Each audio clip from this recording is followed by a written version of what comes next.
den na n'o ye pour que a ka se ka fiɲɛ sɔrɔ den ye degun sɔrɔ ka da o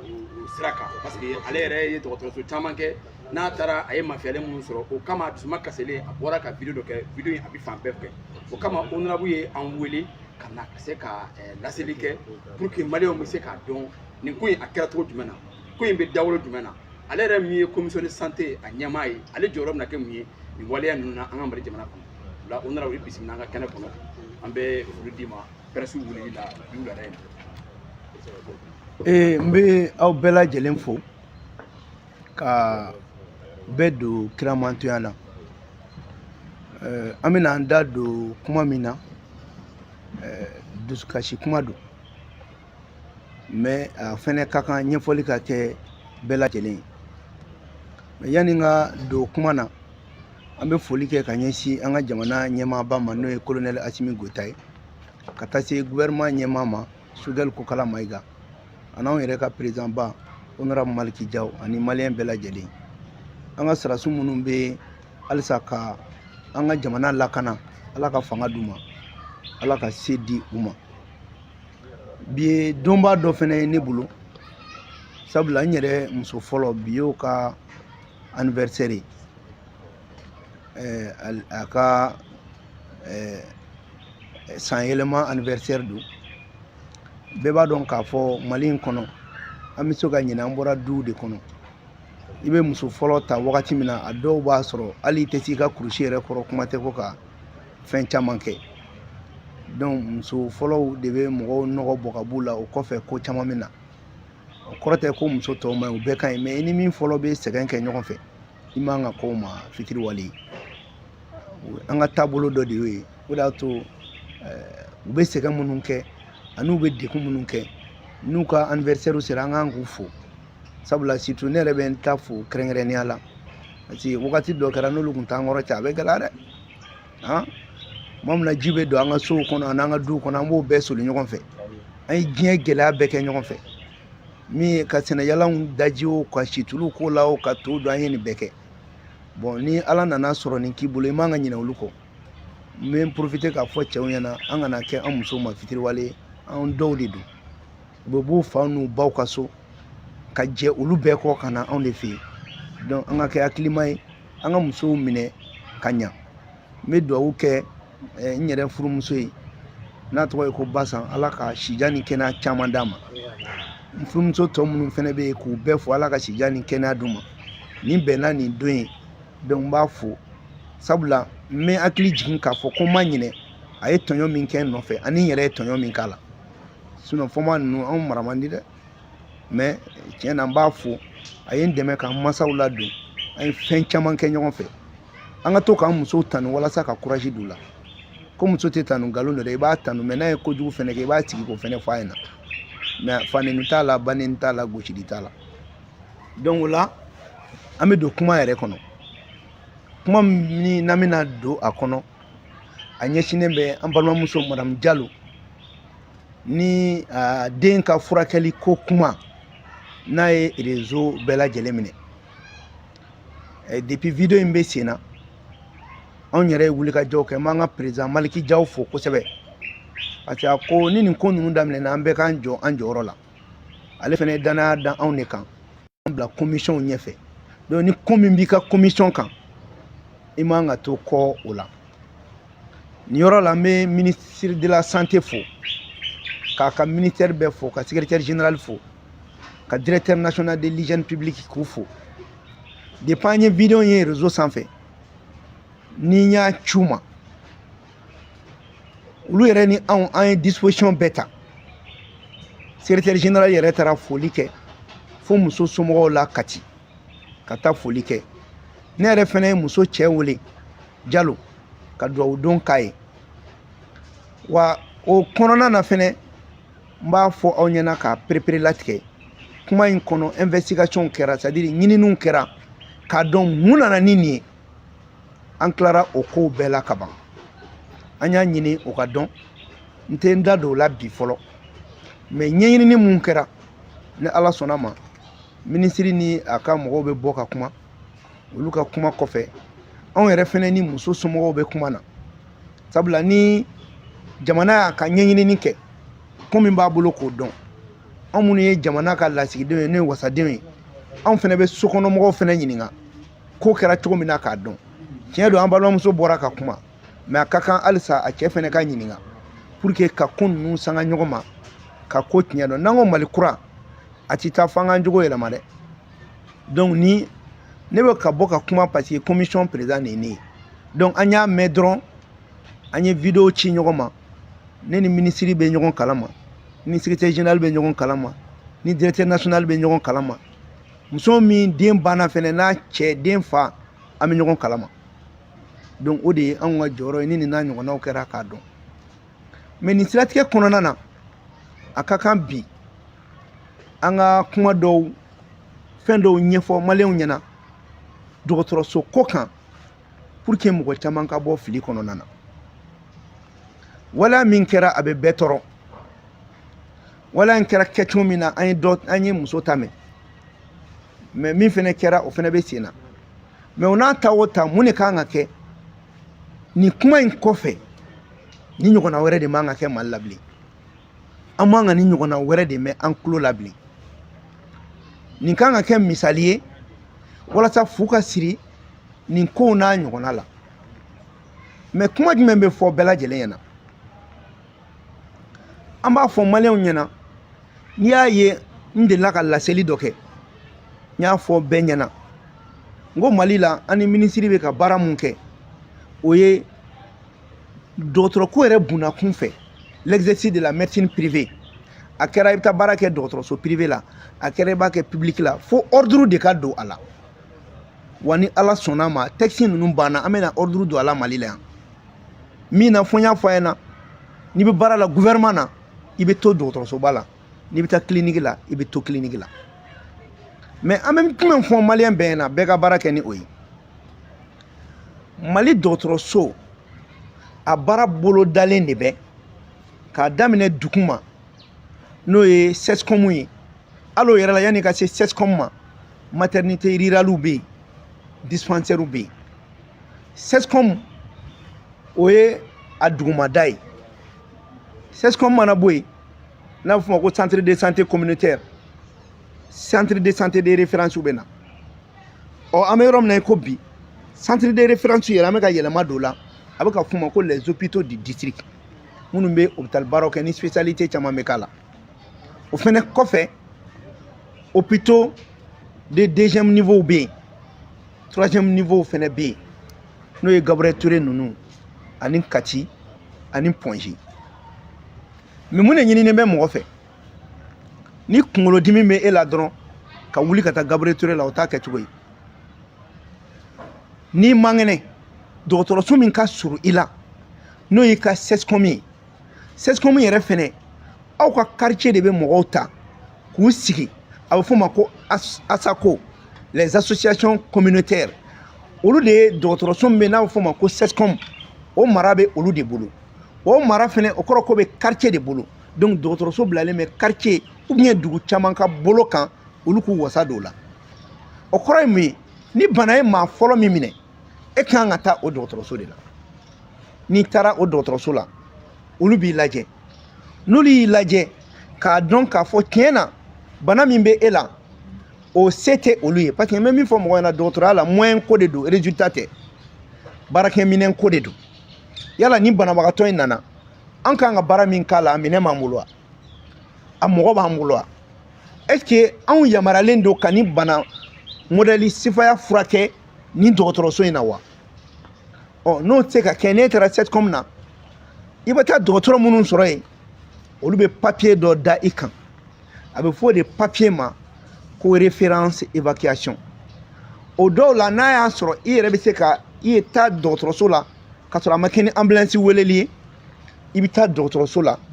o la i b'i kunda centre de santé de référence kan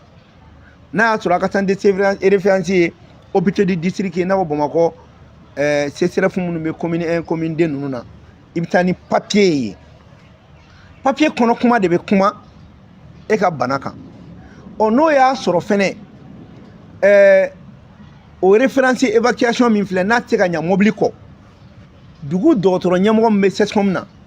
ale de bɛ ci bila CCRF ma ko ni banabagatɔ b'an bolo a ye ambulance bila ka na n'a ye o ambulance fɛnɛ banabagatɔ somɔgɔw bɛ dɔ bɔ mairie bɛ dɔ bɔ walasa banabagatɔ bɛ se ka t'i yɛrɛ sɔrɔ dɔgɔtɔrɔsoba la cogo min na n'o ye centre de santé de référence ye o centre de santé de référence n'i sera yen sisan olu fɛnɛ n'olu y'i lajɛ n'olu y'a dɔn k'a fɔ ko tiɲɛ yɛrɛ la bana min bɛ e la olu tɛ se k'o furakɛ walasa a minɛn t'u bolo ou bien a taayɔrɔ t'u bolo olu fɛnɛ bɛ gafe da i kan k'i bila ka taa dɔgɔtɔrɔso la dɔgɔtɔrɔso min n'o ɲɛfɔlen b'o olu ye k'a y'aw ka banabagatɔw bila ka na yan donc ni CCRF ninnu don u bɛ taa hôpital de Gabriel Touré la ou bien a bɛ taga Point G ou bien a bɛ taga hôpital dɔw la min bɛ gouvernement ka yamaruya kɔnɔna na donc o de kɔnɔna na o ambulance min fɛnɛ bɛ taa o ambulance bɛ bɔ dɔgɔtɔrɔsoba de bolo ka taa ni e ye n'o taara ni e ye papier min bɛ e bolo o papier bɛ taa ka taa se hôpital de la a kɛra Gabriel Touré ye o a kɛra Point G ye o a kɛra fɛn fɛn donc n'a donna hôpital la dès que i ka banabagatɔ donna hôpital kɔnɔ sisan centre de santé de référence ale da bɔra la hôpital min n'i nana n'i ka papier ye hôpital fɛnɛ de bɛ o papier kelen lajɛ k'a lajɛ spécialiste minnu bɛ yen n'olu kan k'u wasa don e la ɔ n'olu minnu kan k'u wasa don e la n'o furakɛbaga tɛ an ka kɛ sa o tɛ hôpital Gabriel Touré la ou bien i nana oxygène tɛ yen ou bien i nana u tɛ se ka baara dɔ k'i la ou bien i nana réanimation na maintenant n'olu tɛ se k'a kɛ olu de b'i bila ka taa Point G u bɛ Point G wele ou bien n'i kan ka taa Kati u bɛ Kati wele sariya b'a fɔ ko hôpital Gabriel Touré de fɛnɛ kan k'a ka ambulance de ta ka banabagatɔ ta ka taa n'a ye o dɔgɔtɔrɔso la banabagatɔ somɔgɔw man k'i bolo don banabagatɔ kɔrɔ n'a donna Gabriel Touré la ni papier de référence évacuation ye dɔgɔtɔrɔso de kan ka i jɔ ni o fɛnɛ ye ambulance min bɛ ta o bɛ taa n'i ye Point G ou bien o bɛ taa n'i ye dɔgɔtɔrɔso wɛrɛ la a mana k'a fɛn fɛn ye dɔgɔtɔrɔso min bɛ e évacuer ale de bɛ i don a ka mobili kɔnɔ ka taa n'i ye donc n'ale y'i don kɔnɔ ka taa a responsabilité bɛ ale de bolo ale fɛnɛ bɛ t'e bila yɔrɔ min na o ye doni tolen ye olu bolo o doni min tora olu bolo olu de kan ka fɛn gestion kɛ bon ne ye mɔgɔ min ma taa nin sira fɛ n'i wulila i yɛrɛ ma ka na n'i ka banabagatɔ ye papier jumɛn dira e ma tiɲɛ don dɔgɔtɔrɔ tɛ se ka ban mɔgɔ la k'i nana ka na furakɛli kɛ u b'i minɛ u bɛ furakɛli kɛ mais a dɔw la ani gɛlɛya fɛnɛ bɛ kɛ o de kɔnɔna na ni banabagatɔ nana nin yɔrɔ in na fɛn dɔ bɛ an b'o ɲɛfɔ maliyɛnw ɲɛna bɛɛ k'o faamuya a bɛ se ka kɛ banabagatɔ dɔ tɛ nin circuit kɛ mais a bɛ se ka kɛ accident ba dɔ bɛ kɛ yɔrɔ dɔ la u b'a cɛ ka na Gabriel Touré la compte tenu du fait que accident kɛra maintenant Gabriel Touré mana lajɛ yen yɔrɔ de la a bɛ fɔ Gabriel Touré n'a dɔgɔtɔrɔsoba ninnu ma ko ni banabagatɔ nana ni bana ye bana min bɛ se ka banabagatɔ n'a ni bɛ se ka to a la a ɲininen bɛ dɔgɔtɔrɔso fɛ a ka dɔgɔtɔrɔw bila u ka o banabagatɔ lajɛ ka sɔrɔ u ma wari ɲininkali k'u la k'a fɔ ko premier soin wari k'o sara o tɛ dɛ olu de bɛ o premier soin o fura kan ka don a la u b'o de ta u ka urgence fura la k'a kɛ a la maintenant ni banabagatɔ ɲɛ yɛlɛla k'a ka a bɛ ka lafiya u b'a fɔ banabagatɔ somɔgɔw ye ordonnance min donna la fɛn min donna la a filɛ nin ye a y'a wari sara ɔ n'a nana ye k'a fɔ ko se foyi foyi tɛ banabagatɔ somɔgɔw ɲɛ dɔgɔtɔrɔso yɛrɛ de bɛ i jɔ n'o ye ka tila k'o papier in ta k'o lase gouvernement ma donc nin b'a yira ko gouvernement kan ka furaw bila yen ni maa o maa ni nana ni bɛna to bana la pour que k'a to dɔgɔtɔrɔ fɛnɛ ka se ka ɔ i bɔra yen fɛnɛ a guwanna bana ma nɔgɔya i tilen ka na dɔgɔtɔrɔsoba la ka sɔrɔ papier t'i bolo u kɔni b'i lajɛ mais gɛlɛya b'a la dɛ gɛlɛya b'a la donc nin na an bɛ min fɔ maliyɛnw ɲɛna jamana y'a ka structure bila maliyɛnw tali de kama jamana y'a ka structure bila k'an ka o la kɔlɔsi a ma f'i kana taa clinique la dɛ mais n'i y'a dɔn ko wari b'i bolo n'e bɛ taa clinique la o y'i ka problème personnel de ça i tɛ jigin état la bilen maintenant n'i bɔra yen fɛnɛ ka sɔrɔ i kan ka taa sira minnu fɛ a ma fɔ ko dɔgɔtɔrɔ bɛ ban i la mais a dɔw la gɛlɛya bɛ se ka don i ka kow la k'a sababuya kɛ ko kan ka taa sira minnu fɛ e ma o bonya maintenant caman bɛ yen fɛnɛ an bɛ taa dɔgɔtɔrɔso la i bɛ se ka taa sɔrɔ mɔgɔw bɛ mun faamuya an balimamuso dɔ bɔra ka kuma docteur Fatumata Diko n b'a fo kosɛbɛ a ye laseli min kɛ an y'a fɛnɛ réseau kan n bɛ n permettre k'a fo a ye kuma caman fɔ kumaw bɛɛ ye tiɲɛ de ye ladilikan ɲumanw don c'est à dire fo dɔgɔtɔrɔ i kɛra dɔgɔtɔrɔ fan o fan ye i kɛra infirmier ye o i kɛra médecin o i kɛra fɛn fɛn bɛɛ bɛ kalekan dɔ de kɛ dɔgɔtɔrɔya tɛ mɔgɔ ka wari ɲini yɔrɔ ye koyi i bɛ don dɔgɔtɔrɔya la de k'a ka di i ye wa i kalekan de ye ka i yɛrɛ mako jɔ banabagatɔ la ni banabagatɔ tɛ yen e tɛ yen o maintenant fo dɔgɔtɔrɔ fana k'a faamuya k'i bɛ yen banabagatɔ de kama mun de ɲininen bɛ dɔgɔtɔrɔ fɛ a bɛ fɔ fɛn dɔ de ma ko empathie c'est à dire empathie ye mun ye k'i yɛrɛ bila banabagatɔ sogo kɔnɔ k'a fɔ a ni mun filɛ nin ye ni banabagatɔ min filɛ n'i y'a sɔrɔ ne yɛrɛ don dun ni muso nana n'a den ye a n'i y'a sɔrɔ ne yɛrɛ woloden don dun ni cɛkɔrɔba nana n'i y'a sɔrɔ ne yɛrɛ wolofa don dun fo dɔgɔtɔrɔya taasira kɔnɔna na mɔgɔw ka baara kɛ ni o de ye dɔ bɛ ɲa la dɔ bɛ ɲa cɛlakaw la parce que dɔgɔtɔrɔya tiɲɛ yɔrɔ dɔ fɛnɛ ye an ye dɔgɔtɔrɔya in tiɲɛ an y'a tiɲɛ mun na mali kɔnɔ de sisan min den mana dɛsɛ bagi la ou bien ni min den dɛsɛra defu la k'a t'a bila k'a ka dɔgɔtɔrɔ kalan kɛ ko wari dɔ bɛ sɔrɔ yen mais tiɲɛ fɛn min kɛra ko wari dɔ bɛ sɔrɔ yen est ce que mɔgɔ ko kuma de b'o la wa parce que il faut k'an ka formation fɛnɛ lajɛ anw fɛnɛ ye fɛn fɛn formation kɛ anw bɛɛ tun ye mɔgɔw de ye minnu ni an tun ye ɲɛmɔgɔw ye an ka kilasiw kɔnɔ n'an tun bɛ kalanbaw kɛ maintenant i bɛ taga o la i bɛ don ne parce que i mago bɛ i ka banabagatɔ de la maintenant ne den dɛsɛra min mana dɛsɛ ka bagi sɔrɔ k'a t'a bila école de santé dɔ la min den mana se ka dɛsɛ ka defu sɔrɔ ou bien n'a ye bagi sɔrɔ a ma cogo wɛrɛ sɔrɔ k'a t'a bila dɔgɔtɔrɔya la ko wari sɔrɔ ka di donc ko min kɛra wari sɔrɔ yɔrɔ ye o tɛ se ka kɛ mɔgɔ jigituguyɔrɔ ye bilen bon o caman bɛ yen parce que dɔgɔtɔrɔ kolon caman bɛ dɔgɔtɔrɔ ɲuman tɔw tɔgɔ tiɲɛ sinon n bɛ min fɔ n na walayi bilayi mali dɔgɔtɔrɔ bɛ baara la dɛ ɲuman caman b'u la mais dɔgɔtɔrɔya yɛrɛ tiɲɛjuba ye mun ye a bɛɛ ye bamakɔ de ye yan la plupart bamakɔ parce que bamakɔ yan maa si tɛ CSCOM bonya bamakɔ kɛra dɔrɔn ni se bɛ min ye dɔrɔn clinique la n taara clinique la n bɔra yan fɛ mais tiɲɛ alors que norme dɔ de bɛ yen fa ko fɛn o kɔrɔ tɛ k'aw kana taa clinique la dɛ mais ni m'o suit o problème bɛ yen donc o la dɔgɔtɔrɔ ni gardi fɛnɛ bɛ kɛ gardi la dɔgɔtɔrɔ dɔw de kan ka kɛ gardi la n'a fɔra ko nin problème bɛ yen immédiatement spécialiste min bɛ yen o kan ka sɔrɔ téléphone na k'a fɔ a ni banabagatɔ nana nin ye e ka cas ye e bolobagatɔ de kan ka se mais très généralement i bɛ taa sɔrɔ gardi la mun yɛrɛ bɛ wele n'ale ye dɔgɔtɔrɔba ye n'ale kan na a b'i to de ka téléphone ci a ye nin kɛ yan a ye nin kɛ a ye nin kɛ alors que n'i y'a ye e bɛ ka wele ko ninakili degun b'a la parce que o de ye ka baara ye ɲɛgɛnɛ bana bɛ nin na parce que o de ye ka baara ye nin ni nin bɛ yen o de ye ka baara ye service de garde tɛ yen dɔwɛrɛ kama ka banabagatɔ reçoit k'a lajɛ bon maintenant nin na est ce que nin compétence bɛ an bolo wa c'est pour cela n'i ye service de garde ye ni infirmier bɛ yen i b'a sɔrɔ y a le médecin de garde aussi médecin de garde mana na n'a y'a lajɛ fɛnɛ médecin tɔ min ka spécialité ye min ye a b'o wele ni césarienne don a ye médecin gynéco wele cas de césarienne nana ni bana wɛrɛ don a ye na ni nin ye ni oxygénation don an ka réanimateur bɛ yen a y'a wele c'est à dire fɛn bɛɛ dɔnnen don mais mɔgɔw bɛ ɲinɛ fɛn min kɔ dɔgɔtɔrɔya ye kanu baara de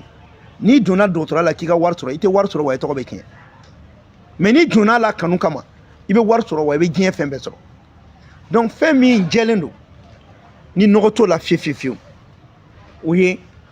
o de y'a kɛ an ye jateminɛ kɛ avec madame la ministre ko mali dɔgɔtɔrɔ baara min bɛ kɛ privé la ani min bɛ kɛ public la an k'a bɔ ɲɔgɔn na tant que a ma bɔ ɲɔgɔn na maliyɛn tɛ lafiya tant que a ma bɔ ɲɔgɔn na maliyɛn tɛ lafiya n ye nin kuma in fɔ siɲɛ joli mais a bɛna bɔ ɲɔgɔn na jamana ka wari de tara k'o don i la e ye professeur de ye e ye docteur ba de ye e de ye serment d'Hippocrate kɛ ko n bɛ n kale ne kalekan n bɛ min ye banabagatɔ la n t'o lakale n bɛ banabagatɔ dɔn n sogo ni n golo cɛ wa n bɛ hinɛ banabagatɔ la i b'a fɔ n bɛ adamaden bɛɛ jate cogo min na mais tiɲɛ e y'o kelen kale kɛ e nana bila jamana ka baara la e bɛ tila ka maladie détourner ka bɔ jamana ka dɔgɔtɔrɔso la ka t'o furakɛ ka wari wɛrɛ minɛ ka sɔrɔ i b'a dɔn i bɛ se k'a furakɛ jamana ka dɔgɔtɔrɔsoba la i yɛrɛ de janfa o parce que n bɛ fɛn dɔ fɔ aw ɲɛna bi mɔgɔ bɛ ɲinɛ min kɔ Mali dɔgɔtɔrɔ caman tɛ se ka mɔgɔ furakɛ bilen parce que u y'u kalikan u y'a sɔsɔ kalikan min b'i don dɔgɔtɔrɔya la i taara o kalikan sɔsɔ donc ala yɛrɛ tɛ barika don i ka dɔnniya la bilen mɔgɔ bɛ ɲinɛ kow tɛ gansan ye dɛ mais tiɲɛ f'an ka segin o de ma a fɔra k'e mɔgɔ min bɛ yen n'i ye professeur ye i ye docteur ye jamana de bɛ ka i sara jamana ka baara k'a kɛcogo la ni moyen tɛ aw bolo jamana bɛ moyen ɲini ka di aw ma o de fɛnɛ la baara min bɛna kɛ ala kɛmɛ o ye le service personnalisé dɔgɔtɔrɔw ka to dɔgɔtɔrɔso la heure mana ban n'u bɛ heure mun kɛ wari dɔ bɛ bila u ɲɛ ni consultation ye 1000 a bɛ kɛ 2000 ye pour que ka 1500 d'u ma ka 500 bila jamana ka kɛsu kɔnɔ ou bien 1000 bɛ d'u ma 1000 bila jamana ka kɛsu kɔnɔ mais o la fɛnɛ jamana kan ka moyen de bila u ka disposition na pour que minɛnkotanya kana na mais bi an bɛ ka souveraineté kɛlɛ kɛ an bɛ ka ko caman kɛlɛ kɛ mais n'a fɔra k'an jigi dalen bɛ minnu kan k'olu de kan ka kɛ structure publique la olu tɛ kɛ yen kuma ci pour que k'a dɔn ko dɔgɔtɔrɔw bɛ n'i taara Buguni ninnu Sikaso Kucala Mopti Sevare olu dugu la dɔgɔtɔrɔso fɛn dɔgɔtɔrɔba fɛn bɛ yen a bɛɛ bɛ na CSRF la u b'u ka baara kɛ a ɲɛ ma mais nin désordre belebeleba bɛ Bamakɔ yan de e mɔgɔ min kan ka hali mɔgɔ kalan ils n'ont plus le temps même étudiants minnu bɛ bɔ école de médecine na n'u kan ka kalan dɔgɔtɔrɔba ninnu ani professeur tant tɛ olu yɛrɛ bolo k'olu kalan bilen mais tiɲɛ a bɛɛ ye e yɛrɛ ye e kan i bɛna ye Mali de la professeur b'a fɔ k'ale kelen dɔrɔn de bɛ se nin na mais taa Sénégal ninnu na professeur b'a disi gosi de ko ne ye école den 15 formé aw tɛ mɔgɔ formé aw tɛ k'a fɔ ko k'e kelen de bɛ se nin na e kelen dun bɛ se ka sa Mali dɔgɔtɔrɔya problème de ye nin ye depuis a mɛnna et il est temps que solution ka ɲini o la parce que nin kuma in b'a to fo maliyɛnw ka dɔgɔtɔrɔya yɛrɛ taabolo faamuya kuma in bɛ mun nɔfɛ baara min bɛna kɛ nin sen yɔrɔ depuis kuma in fɔra ministre Segali ye communiqué kɛ k'a y'a lakɔlɔsi minnu bɛ garde la ko mɔgɔ caman tɛ yen a b'u kɔnɔ k'an bɛ Mali kɔrɔ la halisa koyi mais mɔgɔw k'u tilen fali kan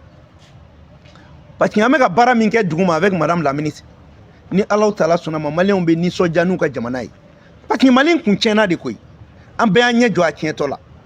an ci tɛ tiɲɛ fɔ tiɲɛ na mɔgɔ ci tɛ bila i ka minɛn kɔnɔ a sera maliyɛnw k'u jigitigi yɔrɔ sɔrɔ u ka dɔgɔtɔrɔsow taabolo la o de la i bɛna ye hali dialogue la mɔgɔw bɛ ka taa dialogue la mais nin kow bɛ yen mais u kan ka mun de fɔ dialogue la mɔgɔ mɔgɔ bɛ baara kɛ gouvernement na a bɛɛ den ka furakɛ an ka dɔgɔtɔrɔso publique la parce que jamana ka wari de bɛ ka di e ma munna e tɛ to o furakɛ jamana ka dɔgɔtɔrɔso la parce que tant que an minnu ye faamaw ye an minnu ye gouvernement baarakɛlaw ye tant que an denw tɛ furakɛ structure publique la an bɛ nin ko min ɲini a tɛ ban parce que o la faama yɛrɛ b'i cɛsiri ka condition kɛ e président Asimi b'a fo a fa ma ban yan nɔ ala ka hinɛ a la mais n ka kun furakɛra a bɛ ka kun bɛ ka furakɛ ka di dɔgɔtɔrɔso de la n ko Mali dɔgɔtɔrɔ de bɛ ka furakɛ mɔgɔw bɛ kuma caman fɔ mais n profiter nin na ka Mali dɔgɔtɔrɔ bɛ fo mais kɛrɛnkɛrɛnnenya la à l'hôpital du Mali mɔgɔw t'u fo mais hôpital du Mali baara min bɛ kɛ c'est pas petit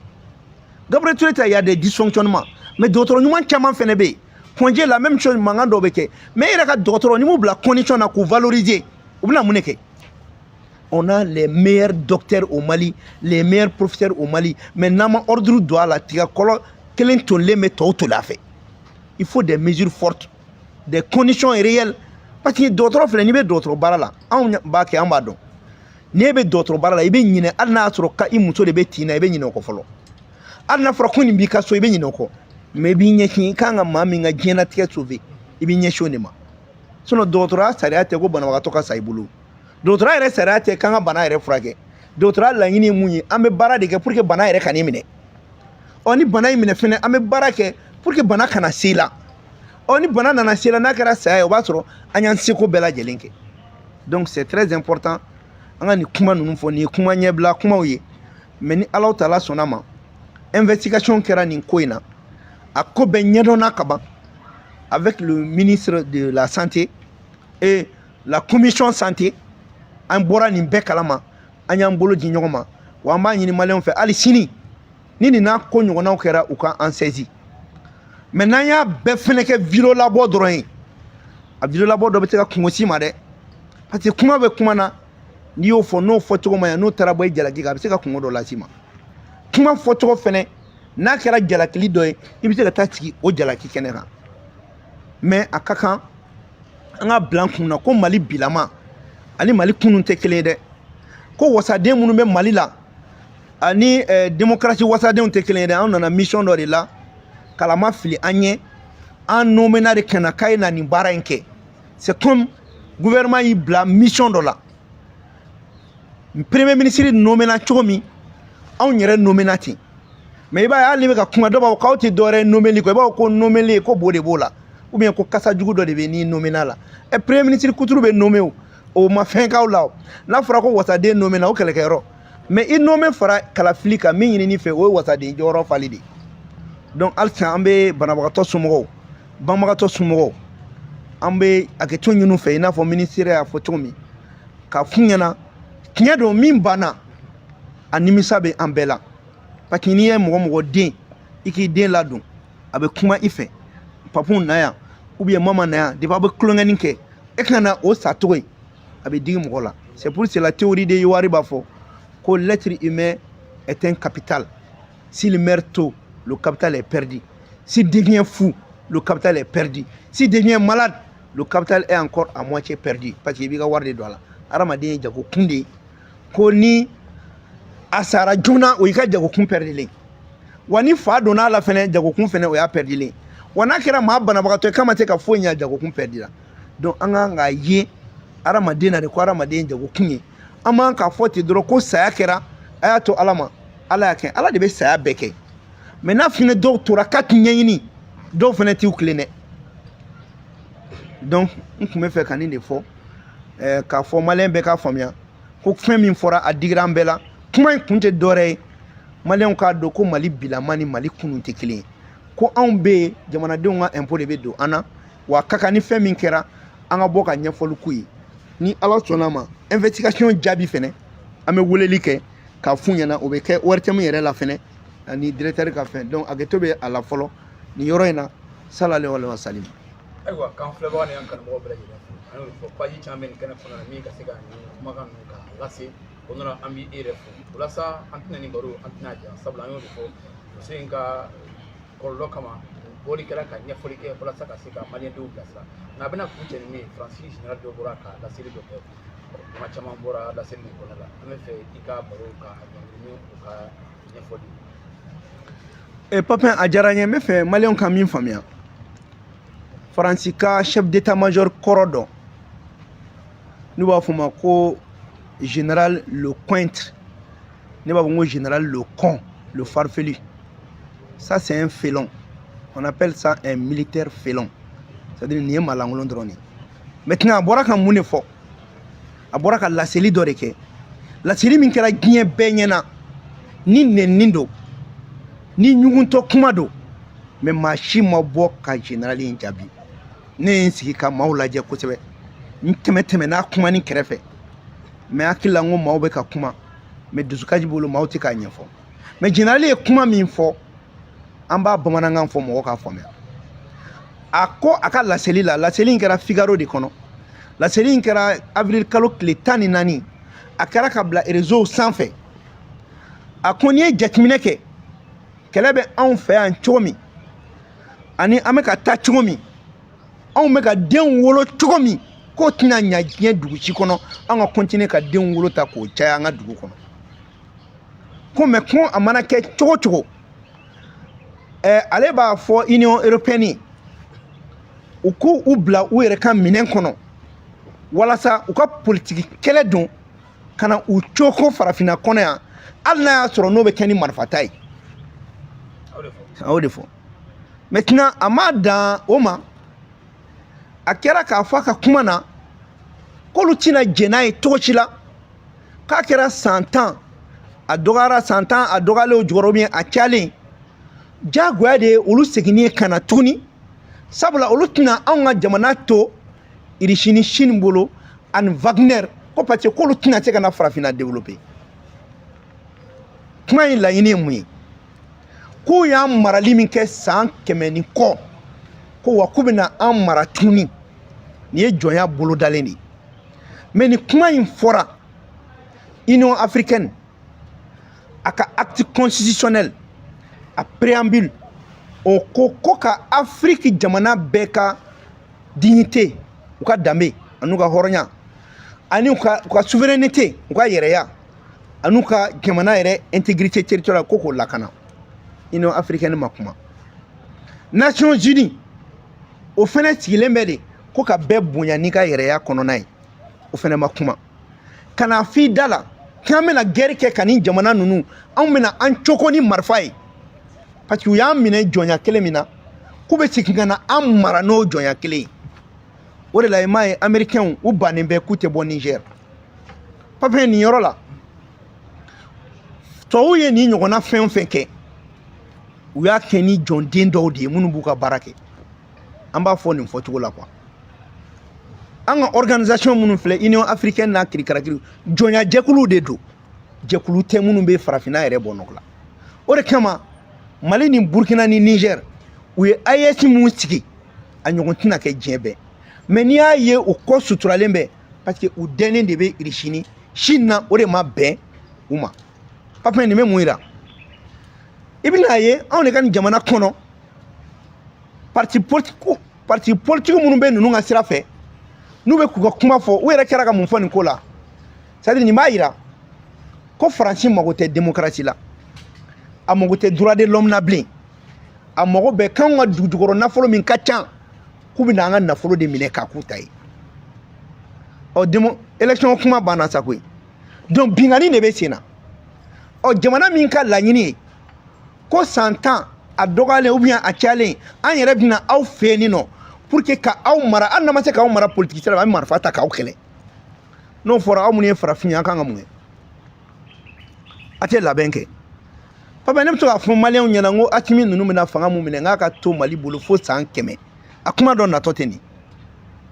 parce que ninnu b'u jigi da n'u dɛsɛra politique sira fɛ k'u ka mɔgɔ sigi u bɛna ni marifa de ye k'an kɛlɛ donc o de kama an ka jamana ninnu Mali kan ka mun kɛ c'est à dire nin ye guerre ouverte de ye nin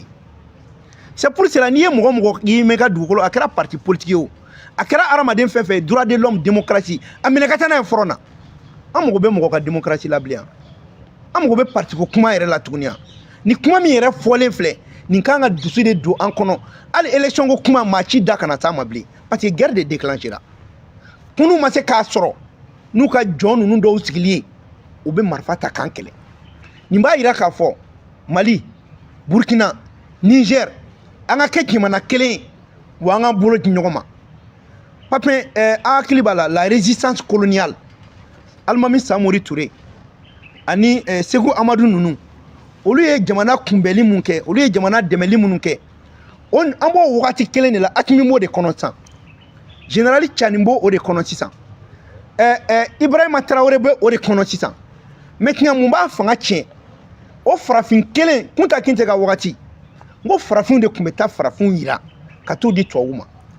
bon an ka parti dɔw b'o o jɔda de la k'an ka kɛlɛ tiɲɛ k'an ka fanga tiɲɛ ka taa an di tubabuw ma Asimi bi a jɛra nin kɔ 5 colonel o militaire bɛɛ jɛra nin kɔ an bɛ mun de ɲini bi n'an t'an ka jamana sauver jamana ko kuma de bɛ bi donc nin kɔrɔ ye mun ye ni mɔgɔ min b'i yɛrɛ kalama nin kuma fɔlen kɔfɛ hali i man k'i da don élection ko kuma na i b'i da don min na jamana bɛɛ bɛ se ka don da kelen fɛ cogo di pour que an ka jamana ninnu lakana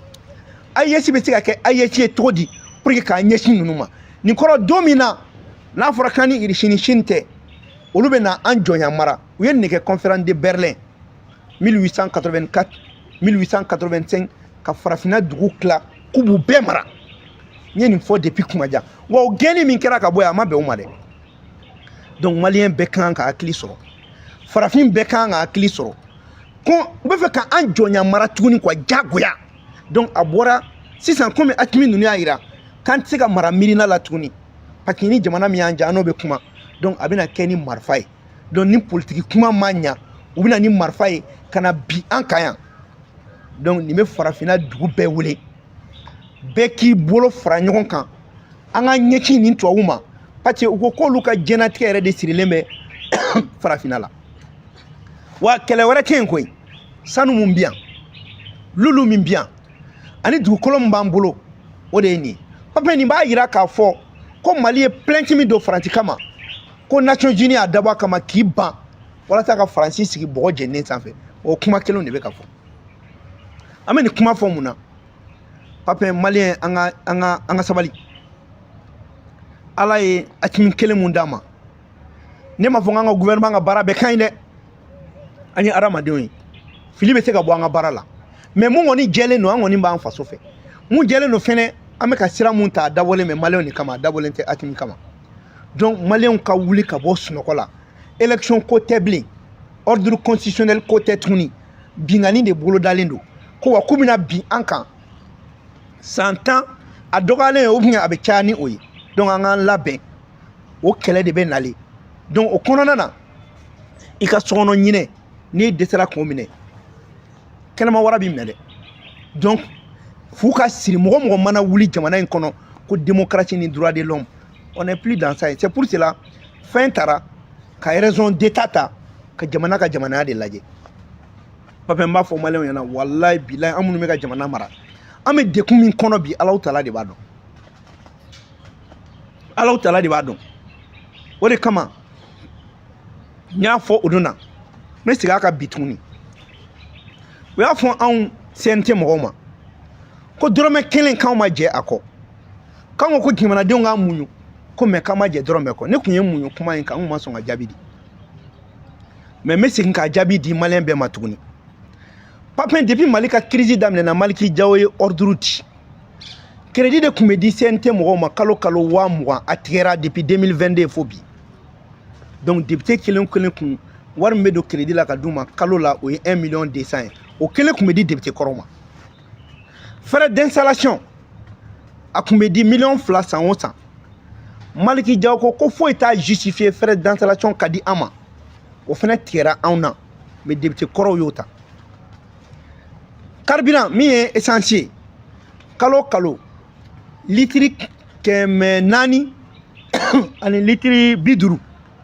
o de kun bɛ di an ma Maliki Jawo fana tigɛ ko k'a kɛ litiri 300 ani 60 ye n'i y'o jateminɛ min b'o jɛ san kɔnɔ o fana bɛ litiri 1,600 ma o fana o calculer 800 francs na n'o bɔra yen député minnu nana la valeur indiciaire i ka sara kun bɛ kɛ de en fonction de l'indice plafond 1,200 mais grille unifiée min kɛra a ye indice plafond na 1,380 mais halisa CNT mɔgɔw ka wari bɛ calculer indice 1,200 na o kɔrɔ ye 180 o tora o fana jateminɛ donc i bɛna ye nin bɛɛ kɔfɛ CNT mɔgɔ jɛra san o san a mɔgɔ kelen o kelen à peu près 500,000 parce que frais d'installation kun ye san o san 2,000,000 de a bɛɛ kun bɛ bɛn 1,10 de ma donc o kun bɛ di député kɔrɔ ma mais anw jɛra o kɔ il faut que maliyɛnw ka faamuya ko mais ko n'a ta o ta anw bɛ ka baara mun kɛ ne ye président de commission ye ne ka mɔgɔ mɔgɔ n'i bɛ taa i bɛ autorisation d'absence ɲini n'o tɛ ni absentera an bɛ a sɛbɛn ka taa di a wari bɛ tigɛ i kun session do session tɛ o an bɛ baara la n bɛ profiter ka nin fɔ mun na maliyɛnw k'a dɔn ko yɔrɔ bɛɛ la bɛɛ bɛ ka dɔ kɛ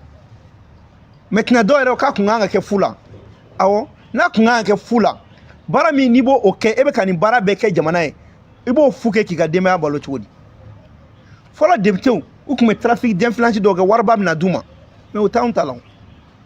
bɛɛ bɛ k'i ka baara de kɛ donc k'a fɔ dɔrɔn maliyɛnw ɲɛna an ka jamana in lajɛ an ka bɔ ɲɔgɔn ka sɔrɔ ɲɛngoya la a ye karisa bɔ yen ka na an ka bɔ a contrôle la ala ye président ɲuman kelen min n'a ma n'o ye Asimi ye a n'a jɛɲɔgɔn bɛɛ don an bɛɛ don an k'a dɛmɛ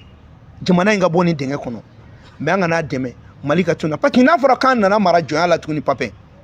ni tubabu y'an sɔrɔ tuguni jɔnya la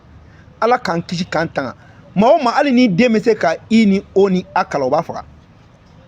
parce que nimisa min kɛra ninnu na u tun b'a bila u kunna diɲɛ kɔnɔ k'an bɛ se ka nin k'u la wa papin u bɛ san 200 kɛ u tɛ nin kɛlɛ ban donc fo maliyɛn bɛɛ k'a faamuya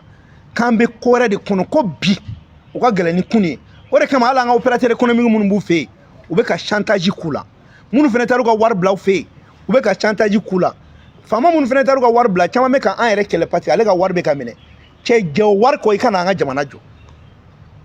n'i ye jamana ka wari suɲɛ n'an y'i jije i k'a fɔ hɔn ne sɔnna mais an ka jamana jɔ ɲɔgɔn fɛ i ni min ka kan o ka k'i la mais an k'a lajɛ jamana an bɛ k'a jɔ bi an b'a jɔ an denw de ye an b'a jɔ an kɔ de don dɔ la bɛ kɛ Hakimi bɛ bɔ yen Fɔnba bɛ bɔ yen Maliki ninnu an bɛɛ bɛ taa don dɔ la mais Mali bɛ to yen mais an ka bila an kun na ko foyi tɛ yen nɔ k'i b'i si k'a la ni bana m'i bɔ a la saya b'i bɔ a la ou bien kɔrɔ b'i bɔ a la donc an ka jɛ an ka jamana in jɔ bɛɛ n'i garijɛgɛ don bɛɛ n'i ka fɛn don hakɛto b'a la salala Mamadu oui ouais Tcheba oui. En 1962, le président Moro Keïta a décidé de rompre sa relation avec la France. Il a été limité, tout le monde sait le sort du président Moro Keïta. En 1963, Silvano Solempier du Togo a décidé de rompre sa relation monétaire avec la France. Il a été assassiné. On connaît 2011, Mohamed Kadhafi. 2011 encore, Laurent Gbagbo. Dites-nous, toute personne aujourd'hui qui tend contre la politique française trouvera le malheur en chemin. Oui, c'est clair, c'est comme ça. La France vit des Africains. Mais ce qui est sûr aujourd'hui, Hakimi. D'accord. Donc, la question m'est posée. Ko Modibo Keïta, à quel cas il décide de tout kola, ko au don kelena, tout est fait que kabo fangala. Silvano Olympio, ou fene ya ke, tout est beaucoup donc mo be ni koda France kola ubi toy, ubi fara.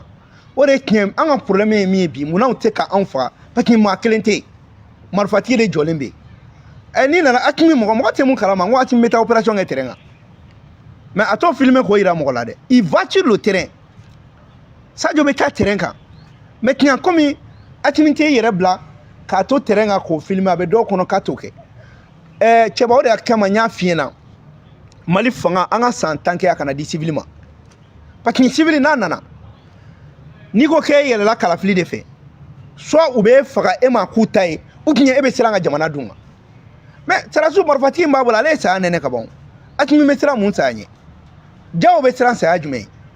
sajo be sera sa ajume uli sa nene ka teme ka bon maintenant olu ko ka me jamana boy c'est pour cela même mi fiena Mali kono anga sera su drone de kef anga président fo sankeme na ni turu sera anga fo sera su do ma terrible ikana mais en politique mo ni mogo etugu kibika président na taka mo bi faka parce que mona be klaka il avait de comme là an content ni député ni an content ni sénateur ay ani maire ni mais président ni qui les renonce parce que itna kayere wani kera ubi faka ore ato amongo ka armée institutionnalisée ame delika fo ni armée institutionnalisée armée beta foro Sénégal officier du Niger là ni kuma info depuis bité Sarasu kata ku recruter ou kata Sénégal officier du Niger la nga malo soro Sarasu kata ku recruter ou ka sanu boke pour que nga sanu chama soro Sarasu ka ke fin bela ale hôtel nunu Sarasu ka be kono mogo be papier enregistré Sarasu ka keye akana doko Sarasu do I dona hôtel kono dro ye mogo mi be don to ka mercnier chama mena hôtel nunu kono na soro kanga hôtel nunu ko munu be enregistrement ke ani munu be dumuniti na beke Sarasu e ame chama mine non parce que mon be dumuni di abena be laje e mon be na fene ale de bi enregistrer donc information be di fambe fait ça veut dire ali sotrama bolla kan ga sera suivi pour que anga bois be kalama c'est pour cela il faut un recrutement massif wan be war be soro ali pompe essentiel faire là kan ga sera suivi ali munu be do fait ça veut dire fin be sera su kan ga fin be là c'est pour cela ngongo il faut institutionnaliser l'armée aussi fait ame douane militariser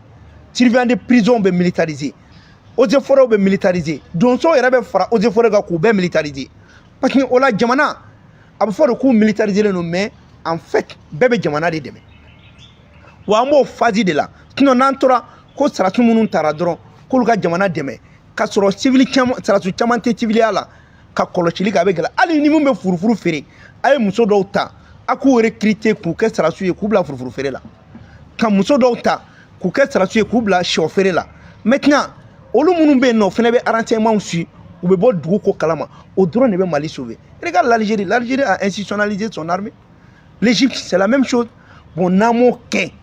ko kelenga Burkina ko kelenga Niger nous mo ba nga dugu la anantia donc pour que kuma son jila Malien ku akli dawli moro ka problème mi on ñu ko kunte moro ke tabulu parce que Hakimi be ma kelentaw anan be de be ka kenyon fe munu be bo ka kuma olu be Hakimi nga ko nyefo jamana de nyana an be bo an ba nyefo mais kinya an bebe akilina kilina an be ka jamana bo fo malien patriote de kachea maintenant o de la n'i bɔra ka manamanakan fɔ dɔrɔn k'e bɛ ninnu dɛmɛ yan ta a don o la et puis a ka taa bila travail forcé la parce que jamana ko tɛ kulonkɛ bilen koyi ka dɔ to yen nɔ ka kunta kinte jogo kɛ yan ka na mɔgɔw fara an yira k'an mago ta k'an ka jamana lasigi nkɔ e ka intérêt kama donc fo maliyɛnw de ka wuli ka bɔ c'est pour cela qu'ils comprennent que ce n'est pas l'organisation des élections ko bɛ Mali sauver c'est pas vrai est ce que élection ko de y'a kɛ Agelo kuma minɛ yan élection ko de y'a kɛ jamana in ma fɛn kan an ye élection joli kɛ a tɛ se ta la an ma élection kɛ yan an ma élection kɛ ka IBK sigi yan IBK sigila a sera ka an bɔ Kidali bolo yan il faut que les gens comprennent ni ne y'u ye ko élection i b'a fɔ ko élection tɔgɔ de bɛna jamana jɔ jamanadenw ka jamana kanu o de bɛ jɛ wa sisan f'an bɛɛ ka kɛ cɛ kelen muso kelen sisan Asimi est protégé parce que Asimi kɛra idéologie de ye Asimi sigilen tɛ Asimi kelen na bilen mais a sigilen bɛ maliyɛn bɛɛ ka maliyɛnya ka faamuyali de la o de la an bɔra ka kuma fɛn minnu kan an ko Mali kura mɔgɔ ko tɛ bilen dɛ ni min kɛra n'a ma ɲa an b'an yɛrɛ redresser ni min ɲana an b'o fɔ voilà c'est bon ok donc an b'a ɲini Ala fɛ Ala ka jamana in lakana Ala ka jamana in denw lakana Ala ka jamana kanu don jamanadenw na an ka kɛ jamana fɛ k'a fɔ parti politique ɲɛna k'u ka activité politique de suspend mais u ka faso jɔ activité ma suspend dɛ an ka faso in jɔ o ma suspend mais fanga ɲini baara o de suspend na a banna a kɛ cogo min na salala Mamadu